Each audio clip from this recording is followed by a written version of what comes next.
마가복음 2장 23절에서 28절까지 말씀입니다.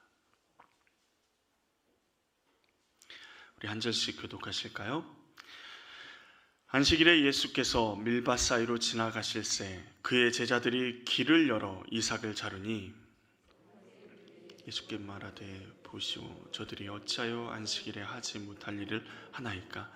예수께서 이르시되 다윗이 자기와 및 함께한 자들이 먹을 것이 없어 시장할 때에 한 일을 읽지 못하였느냐? 그 아버지 아들이 제사장 때에 이미 제사장에 들어가서 제사장 외에는 먹어서는 안 되는 질선병을 먹고 함께한 자들에게도 주지 아니하였다. 또 이르시되 안식일이 사람을 위하여 있는 것이요 사람이 안식일을 위하여 있는 것이 아니니 이러므로 인자는 안식일의 주인이니라. 아멘. 우리가 이제 지금 마가복음을 계속 보고 있습니다. 수요일 날엔 마가복음을 계속 보고 있는데 우리가 성경 말씀을 이렇게 쭉 읽어보면 어떤 흐름이 보이죠. 계속해서 바리새인과 서기관들은 이 짧은 두 장에서도 계속해서 예수님께 문제 제기하고 문제가 있음을 얘기하는데 이제 본격적으로 안식일 문제에 대해서 의견을 이야기를 합니다. 오늘 본문 말씀을 보면 예수님과 제자들이 안식일에 어디를 지나가죠?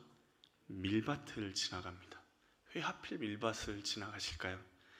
밀밭 사이를 지나가시니까 제자들이 예수님이 지나가시기 편하게 길을 열면서 이삭을 자릅니다.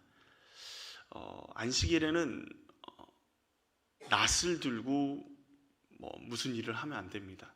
그런데 밀밭 사이로 이렇게 지나가면서 손으로 이렇게 제끼는 정도는 되지 않았을까? 허용되었다라는 사람도 있고 그것도 허용되지 않았다라는 사람들도 있는데 마태복음에 보면 문제는 이 제자들이 시장에서 이삭을 잘라서 비벼서 먹습니다. 밀을 먹는데 그 모습을 보면서 제자들의 그러한 모습을 보면서 예수님께 따집니다. 저들이 어찌하여 안식일에 하지 못할 일을 하나이까? 우리가 오늘날의 관점으로 보면 어떻죠? 도둑질하는 거잖아요. 서리하는 것과 다를 바 없이 남의 밀밭에 가가지고 이삭을 잘라서 먹으니까 서리하는 것과 다를 바가 없잖아요. 그것을 지적해야 될 것 같은데 안식일에 대해서 이야기를 합니다. 왜냐하면 그렇게 밀을 지나가면서 비벼서 먹는 것 정도는 하나님께서 허락하시고 그렇게 다 거두지 말고 곡식을 남겨두라고까지 이야기하실 정도로 가난하고 소외된 자를 하나님이 배려하셨습니다. 그러니까 길을 지나가다가 이삭을 손으로 따서 이렇게 먹는 것은 아무런 문제가 없습니다. 근데 문제는 이삭을 낫을 들거나 칼을 들거나 뭘 들고 도구를 들고 그것을 수확을 하면 그때부터는 문제가 되는 것이죠. 그런데 그러기에 바리새인들은 안식일에 하지 못할 일, 그러니까 제자들이 밀을 수확해서 이렇게 비벼서 먹는 일, 안식일에 무엇을 한 거죠? 이 일을 하는 것이죠. 그런데 이 안식일의 율법은 앞에서 여러 가지 예수님과 바리새인과 죄인과의 문제, 여러 가지 문제들, 금식 논쟁 이런 것들에 대해서 이야기하는 것과 다르게 굉장히 중요한 문제입니다.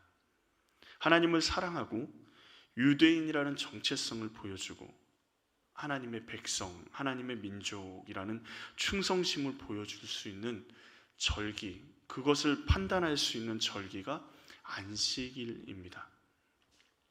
후대의 몇몇 랍비들은요, 온 이스라엘의 안식일을 지킬 때 메시아가 오실 것이었다라고 이야기할 정도로 안식일의 준수는 사소한 문제가 아닙니다. 예수님과 제자들이 안식일을 지키지 않는 모습은 그러기에 바리새인들에게는 대단히 심각한 문제였습니다. 우리나라도 한때 그런 적이 있지 않았습니까? 예수님 처음 믿으실 때 어떠셨나요? 제가 어렸을 때만 해도 주일에는 뭐 사 먹으면 안 됐습니다. 그런 경험 있지 않으신가요? 그래서 어떤 분은 그러더라고요. 주일에 식당에 가서 밥을 먹고 외상이야, 내일 와서 계산할게, 이렇게 하시는 분도 계셨다라고 우스갯소리를 이야기하는데, 주일에 하나님 앞에서 무엇을 사 먹는 것에 대해서도 굉장히 심각하게 생각했던 때가 있습니다. 그만큼 이제 안식일의 문제도 지금 이 사람들에게, 지금도 유대인들에게는 안식일은 굉장히 중요한 절기 중에 하나인데, 이 당시에는 어떻겠습니까? 예수님과 제자들이 안식일을 지키지 않았다고 이야기하는 근거가 십계명의 제4계명입니다. 다 아시죠? 안식일을 기억하여 거룩하게 지키라 하시고, 그러면서 하나님께서 말씀하시는 게 안식에는 일을 하지 말라라고 말씀하십니다. 이 십계명의 제4계명에 안식일을 기억하고 거룩하게 지키라라는 이 계명의 말씀을 그냥 지키려고 하니까 여러 가지가 생각이, 어떤 게 일인지, 그렇지 않아요? 어떻게 하는 것이 안식일을 거룩하게 지키는 것인지 고민하게 될 수밖에 없습니다.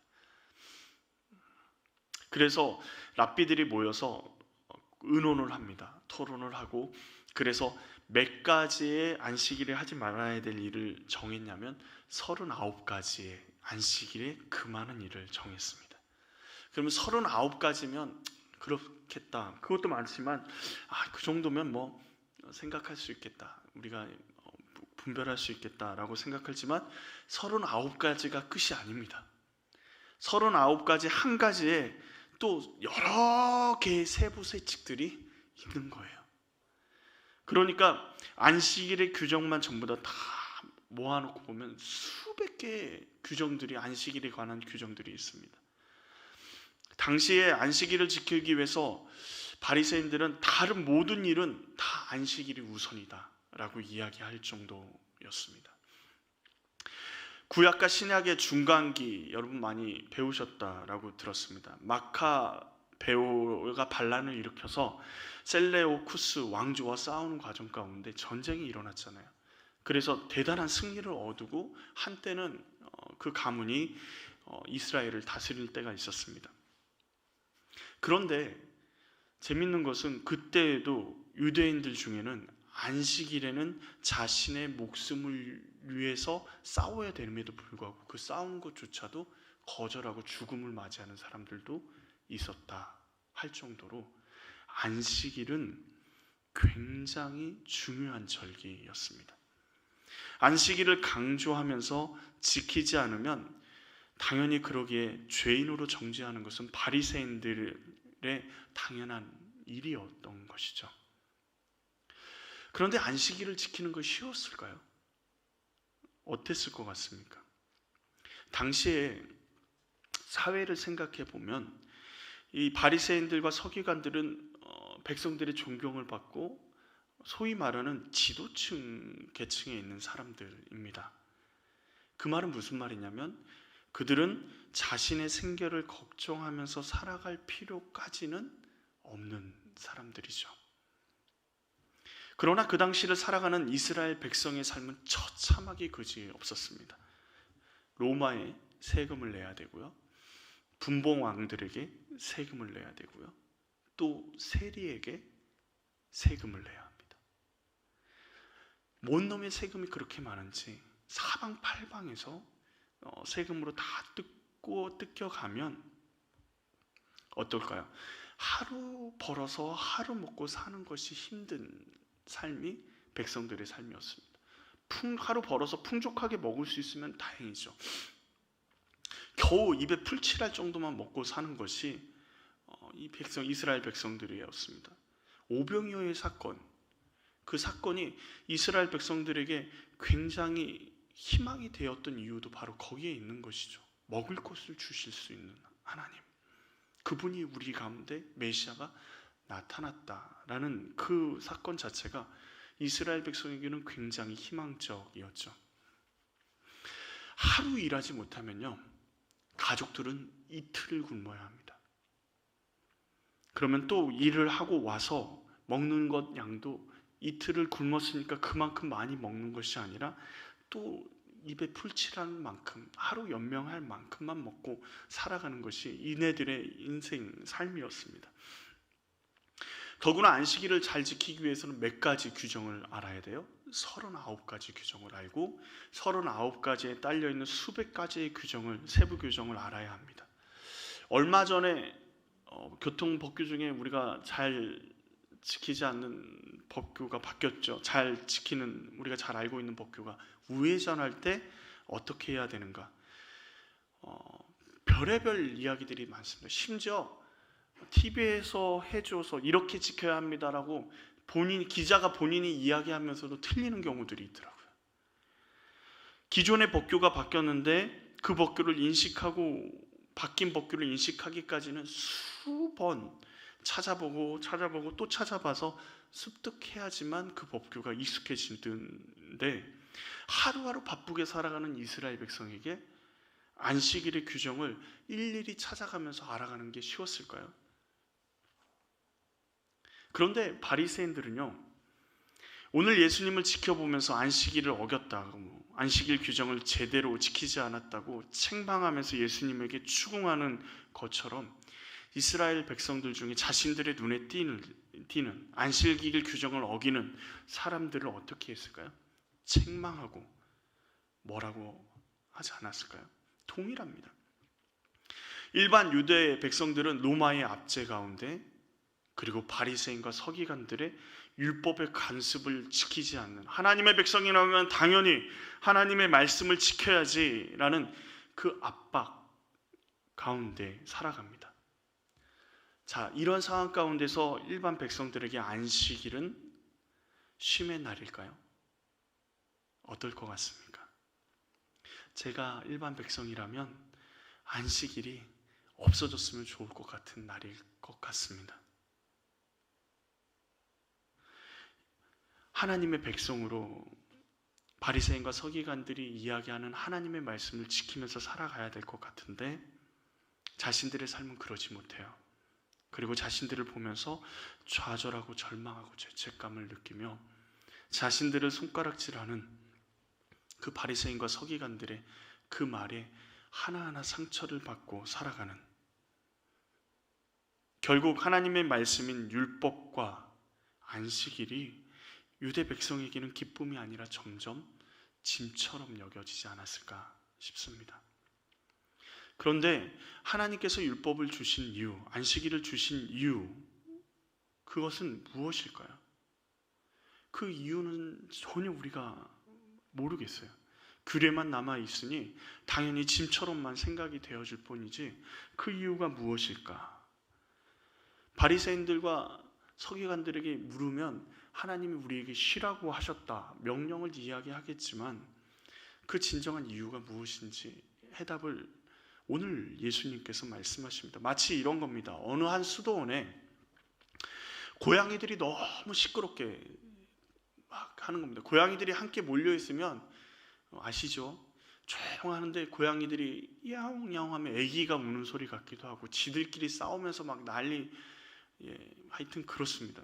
너무 시끄러우니까 대침묵 시간, 기도 시간에 기도를 할 수가 없는 거예요. 그래서 수도사들이 기도 시간이 되기 전에 고양이를 전부 다 잡아다가 묶어가지고 저기 수도, 아무리 울어도 들리지 않는 수도 꼭지에 묶어놓는 거예요.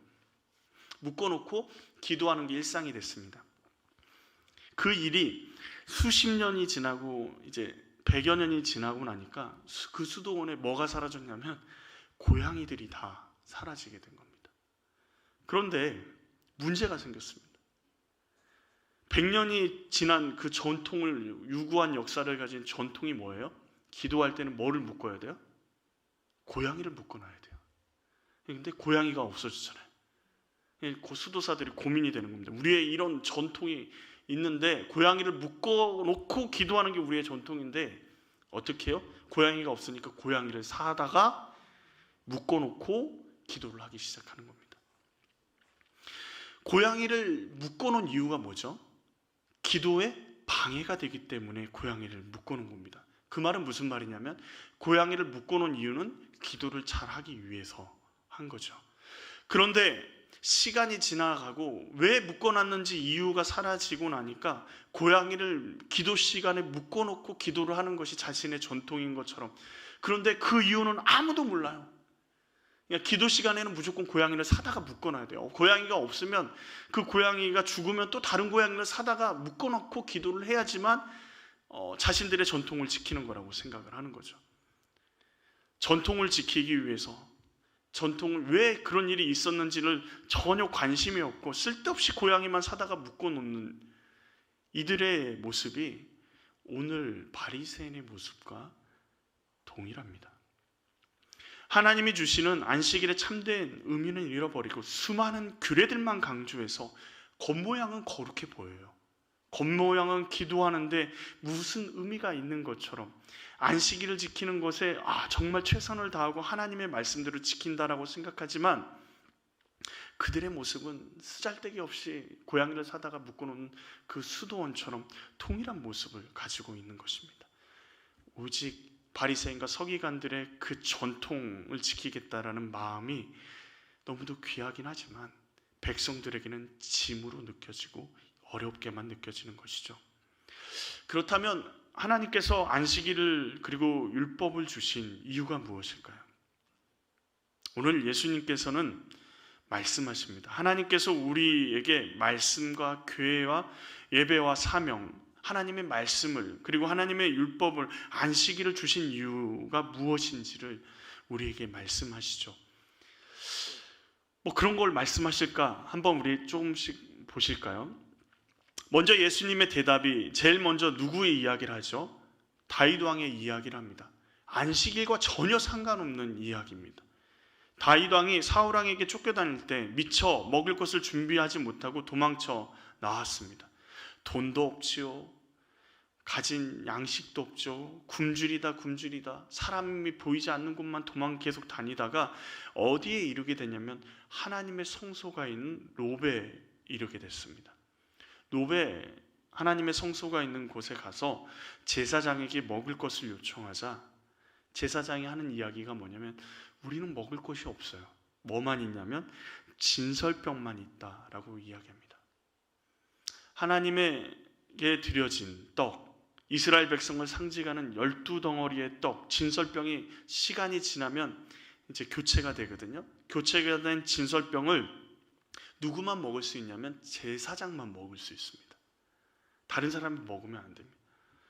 그런데 다윗은 진설병을 본인도 먹고요, 자신과 함께한 사람들도 먹였습니다.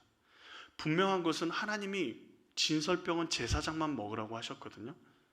그렇다면 무엇을 어긴 거죠? 율법을 어긴 것입니다.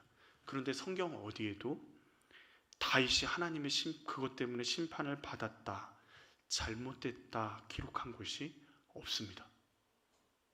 하나님의 율법을 어겼는데 어디에도. 심지어 오늘 말씀에 예수님도 다윗의 모습에 대해서 부정적으로 얘기하시나요? 그렇지 않습니다. 오히려 하나님의 마음의 역사상 가장 합한 사람이다 라고 칭찬을 듣는 사람이 다윗이었습니다. 예수님은 안식일과 상관없는 다윗의 이야기를 꺼내면서 말씀하시는 이유가 무엇입니까?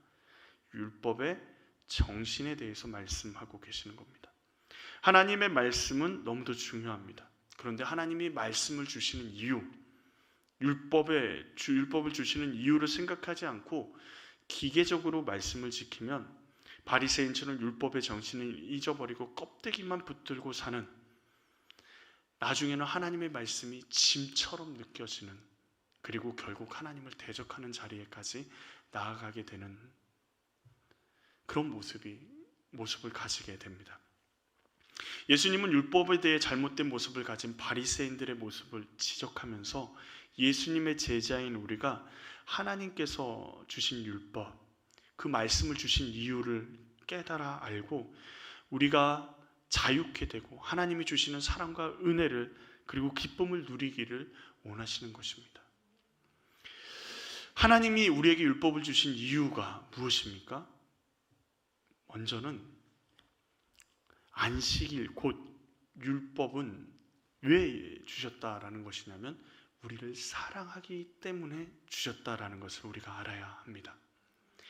사랑이 없는 율법은요, 의미가 없습니다. 율법이 우리를 심판하기 위해서 하나님이 만드신 것이 아닙니다. 우리를 사랑하시기 때문에 우리에게 주신 거죠. 하나님의 말씀 성경 66권이 우리를 판단하시기 위해서 만드신 것이 아닙니다. 우리를 사랑하시기 때문에 주신 것이죠. 그래서 어떤 이들은 성경을 러브레터라고 이야기하죠. 하나님의 사랑의 편지라고 이야기하기도 합니다. 마태복음 22장에 한 율법사가 예수님을 시험하기 위해서 한 가지 질문을 합니다. 어떤 질문을 하냐면 우리 잘 아는 질문이죠.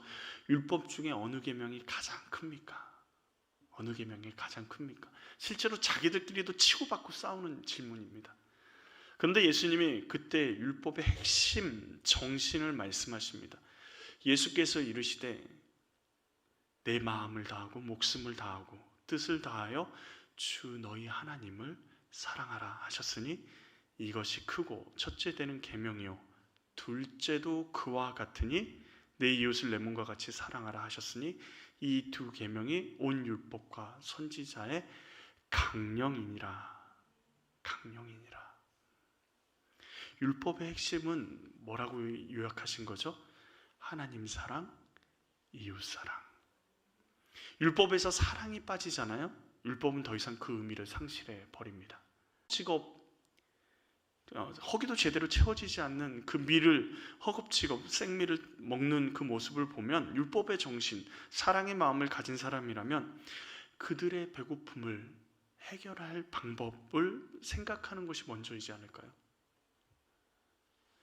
다윗이 율법을 어겼습니다. 그런데 다윗의 마음은 그와 함께하는 사람들을 향해 있습니다. 지금 배고파서 지쳐서 생명의 유혹까지 받고 있는 그 상황 가운데 다윗은 자신과 함께하는 그 사람을 사랑하는 마음으로 그 일을 행했습니다. 하나님은요, 기계적인 하나님이 아닙니다.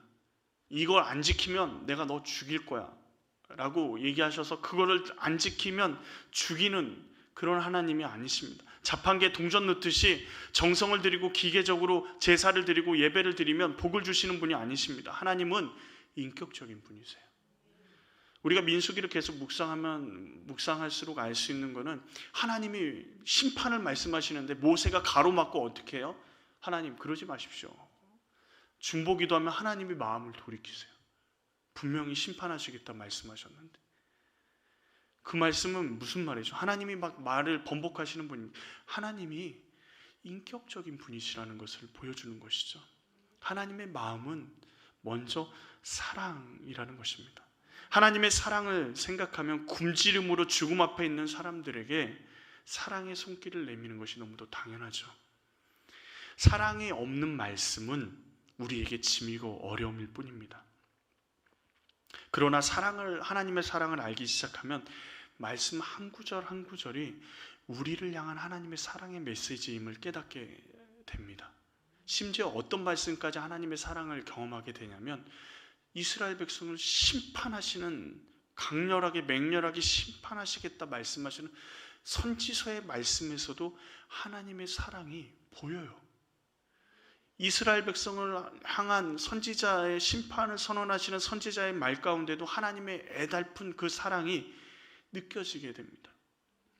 하나님의 사랑을 알게 되면 우리의 삶 속에서 하나님의 말씀을 따라 사는 것이 즐거움이고 기쁨이 됩니다. 예수님은 율법을 완성하러 오셨죠. 어디서 완성하셨습니까? 십자가의 사랑으로 완성하셨습니다. 예수님의 십자가의 사랑을 통해서 보지 않는 말씀은요, 우리를 정죄하는 도구가 되고 심판을 선언하시는 무서운 말씀이지만 예수님의 십자가의 사랑으로 하나님의 말씀, 율법을 바라보면 사망에서 우리를 살리신 하나님의 사랑이 태초부터 그 사랑이 흘러왔구나 라는 것을 깨닫게 됩니다. 만약 바리새인들이 하나님의 사랑을 알았다면 안식일을 지키지 않는 사람들을 보면서 어떻게 했을까요? 너희들 그렇게 살면은 하나님이 너희를 위해서 지옥을 마련해 놓으셨다. 지옥에 들어갈 거다. 라고 이야기할까요? 막 이렇게 정죄하면서 말할까요? 그렇게 배고프냐고. 내가 어떻게 도와주면 같이 하나님 앞에 안식일을 지킬 수 있을 거냐고. 기꺼이 자신의 것을 나눠주며 함께 안식일을 지키기 위해서 그 방법들을 생각하지 않을까요? 우리가 하나님의 사랑을 가지고 있습니다. 믿으시죠? 하나님의 사랑이 우리 가운데 있습니다. 삶 속에서 힘들어하고 하나님 앞에 나오지 못하는, 예배드리지 못하고 예배 자리로 나오지 못하는 사람들이 있다면 그들에게 예배드리지 않는 사람이 하나님의 사람이라고 이야기할 수 있어? 라고 이야기하기보다는 그들을 먼저 품고 마음 아파할 것입니다. 우리를 사랑하시는 하나님의 그 사랑의 마음을, 사랑의 마음으로 그들을 품고 기도하고 그들과 어떻게든 함께 예배할 수 있는 방법들을 고민하고 그들에게 권면할 것입니다. 하나님의 말씀을 통해서 끊임없이 우리에게 말씀하시는 그 하나님의 사랑을 그들에게 다가가 전달하려고 할 것입니다. 하나님의 마음을 품고 사랑으로 나아가 기도할 뿐만 아니라 심지어는요, 그들의 짐을 함께 져주는 것이 하나님의 사랑을 함께 누리는 사람의 모습입니다. 율법은 형식이 먼저가 아니라 율법의 정신은요, 하나님의 사랑이 먼저입니다.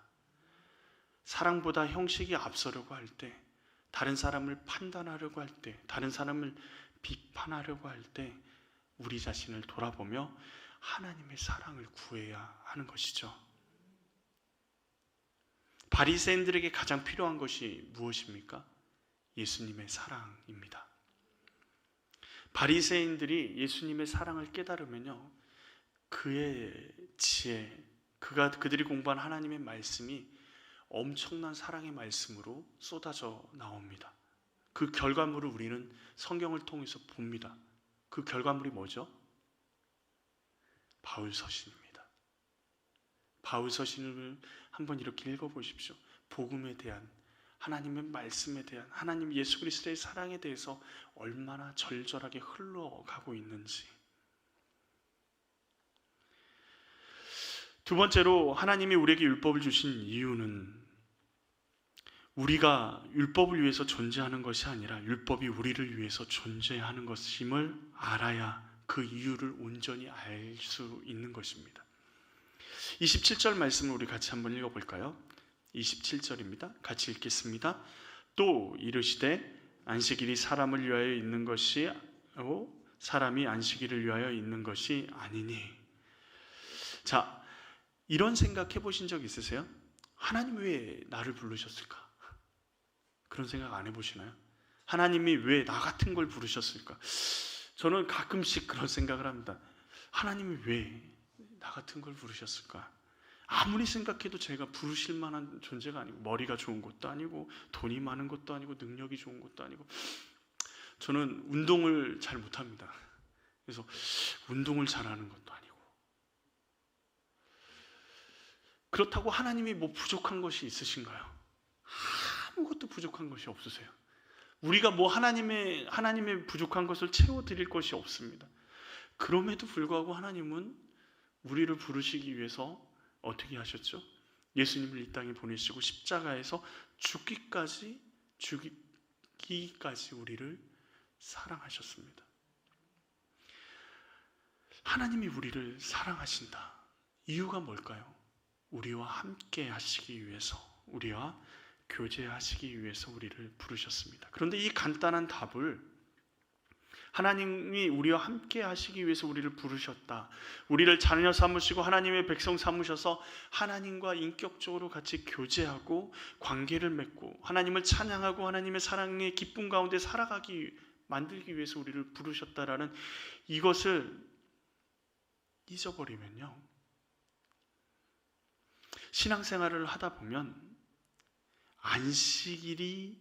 안식일을 위해서 우리가 있는 것처럼 느껴질 때가 있는 거예요. 신앙생활을 하다 보면 교회에서 맡겨진 일들이 많습니다.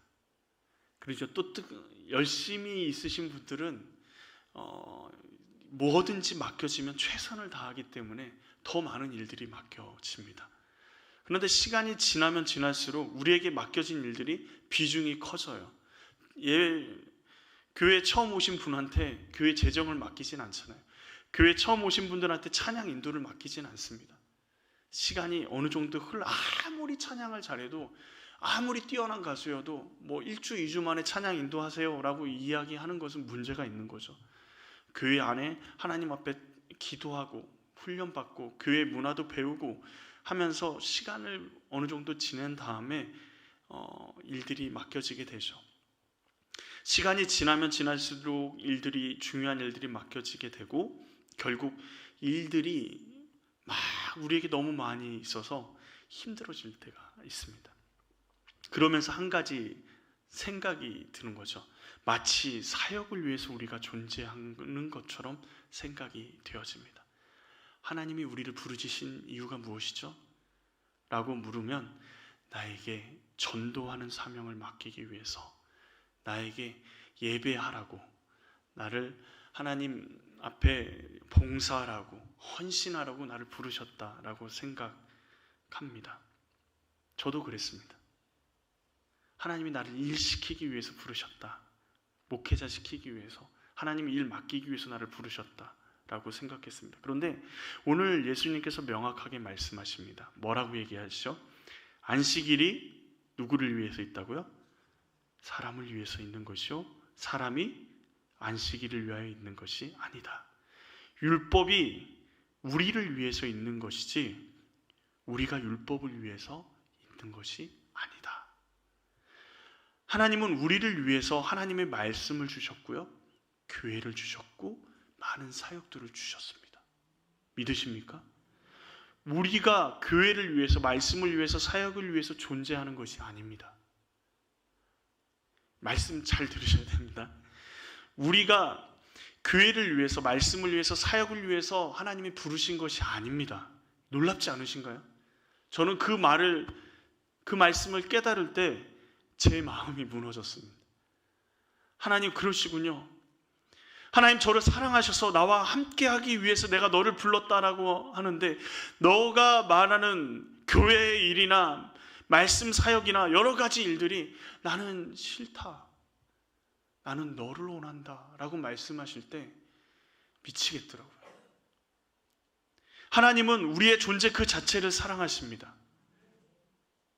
그 증거가 뭔지 아십니까? 예수 그리스도의 십자가입니다.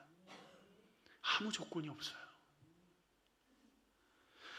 그런데 우리가 하나님의 사랑에 응답할 방법이 있나요? 아까 전에 앞에서 말씀드렸지만 하나님은 부족한 게 없으세요. 그 크신 하나님의 사랑에 우리가 보답할, 사랑을 표현할 길이 없습니다. 어떤 것으로 표현해도, 어떤 것을 우리가 가진 것을 가지고 나아가도 하나님의 사랑 앞에 될 수가 없는 거예요. 어떻게 할 수가 없는 겁니다. 하나님의 사랑은 너무 커서 미칠 것 같은데, 내가 무엇인가 해드리고 싶은데 할 수 있는 게 아무것도 없는 겁니다.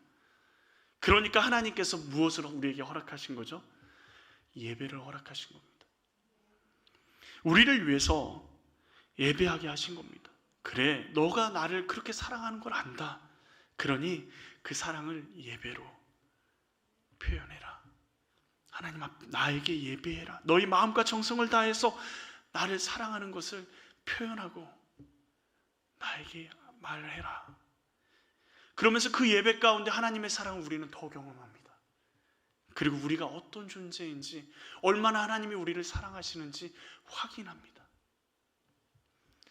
하나님의 사랑을 표현할 길이 없습니다. 그래서 하나님께서는 우리에게 무엇을 허락하시죠? 교회를 허락하십니다. 공동체를 주셔서 서로를 사랑하게 하십니다. 그리고 예수 그리스도의 사랑으로 예수님의 사랑을 조금이라도 흉내내며 형제 자매를 섬길 수 있게 하시는 거죠.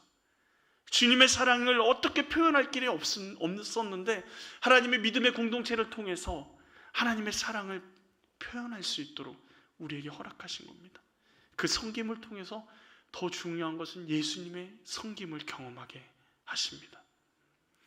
하나님의 사랑, 예수님의 그 십자가의 사랑을 우리만 알고 있기에는 너무도 힘들어요. 그래서 주님이 죽어가는 영혼을 향해서 나아가라 말씀하십니다.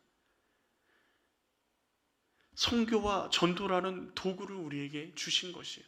우리를 사랑하기 때문에. 그런데 하나님이 우리를 사랑하셔서 우리에게 예배를 주시고 구역 모임을 주시고 믿음의 사람들과의 친밀한 교제를 허락하시고 전도와 선교를 허락하셨는데 그것이 우리에게 무엇처럼 느껴져요? 짐처럼 느껴질 때가 있다라는 것이죠. 우리가 그것을 위해서 부름을 받았고 존재하는 것처럼 생각되어질 때가 있습니다. 그런데 하나님은 그것이 아니다라고 말씀하십니다. 그 모든 것이 우리를 위해서 하나님이 준비하신 것임을 잊지 말아야 합니다. 신앙생활의 모든 것은 지금 우리가 예수를 믿고 구원받고 하나님의 자녀가 된 이후부터 우리 앞에 펼쳐진 모든 삶은 하나님이 우리에게 주신 선물과 같은 것입니다.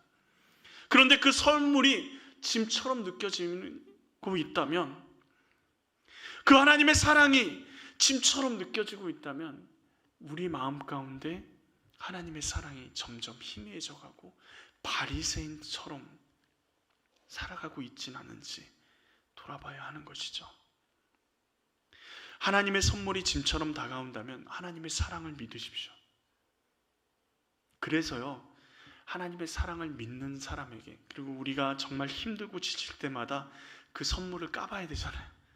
그러지 않나요? 하나님이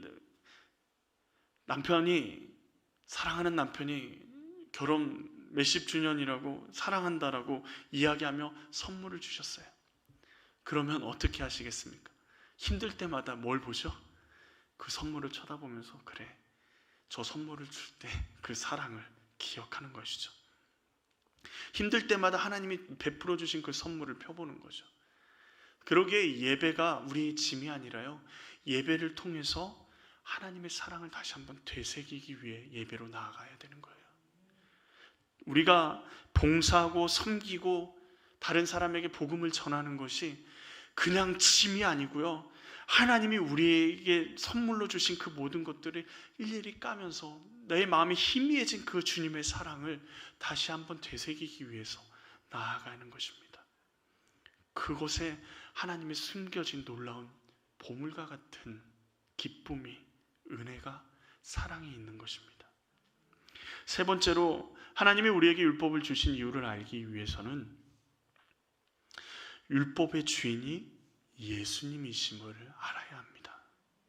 28절 말씀을 한번 같이 보실까요? 이러므로 인자는 안식일에도 주인이니라. 예수님이 안식일의 주인, 율법의 주인이라고 선포하는 것이 우리와 무슨 상관이 있습니까? 율법의 주인이신 예수님이 우리의 구세주십니다. 그 말은 우리가 죄에서 자유함을 얻게 되었다라는 의미죠. 자, 율법이라 그러니까 범위가 너무 크니 오늘 말씀처럼 안식일의 주인이 예수님이십니다. 그러면 예수님과 함께하는 우리에게는 뭐가 있죠? 당연히 참된 안식이 있는 것이 당연한 거죠. 주인과 함께하면 자유함도 기쁨도 있는 것입니다. 자, 조금 더 확장해서 생각해 보면 세상의 주인이 누구십니까? 하나님이십니다.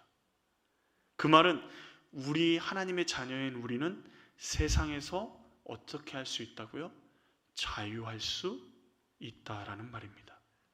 근데 문제가 있어요. 세상의 주인이 하나님인데 주인 노릇하는 게 있습니다. 세상이 자신이 주인이라고 이야기합니다. 세상에 많은 사람들이 자신이 주인공이고 주인이라고 이야기합니다. 사단은 이 세상은 내 거라고 이야기하죠. 그래서 많은 사람들이 세상 가운데서 자신은 주인이라고 생각하면서 뭐처럼 살아가요? 종처럼 살아갑니다. 그러나 진정한 주인이 누구인지 아는 우리에게 세상이 아무리 내가 주인이야, 너는 내 말을 따라야 돼 라고 주장해도 우리는 그 말을 듣지 않습니다. 믿지도 않습니다. 콧방귀도 안 낍니다. 심지어 그들이 내가 주인이니까 너희를 내 말 안 들으면 이렇게 하겠어 하며 자신들의 힘을 과시해도 눈 하나 깜짝하지 않을 수 있습니다. 죽음을 우리에게 이야기해도 눈 하나 깜짝하지 않을 수 있습니다. 왜요? 주인이 오시면 그것들은 다 해결되기 때문에 그래요. 주인이 누구죠? 우리의 아버지이십니다. 그저 주인이 말씀하신 것들, 이 세상에 너희는 내 아들이고 내 딸이다, 너희는 내 자녀된 권세를 누려라 말씀하시는 그 하나님의 사랑 앞에 우리는 누리면 되는 것이죠. 그들의 세상에 내가 주인이니까 내 말 따라야 돼, 그 말들은 들을 필요도 없는, 가치도 없는 이야기입니다. 말씀을 정리합니다. 율법의 정신은 사랑입니다. 사랑이 없이는 하나님을, 말씀을 생각하는 것은 말도 안 됩니다.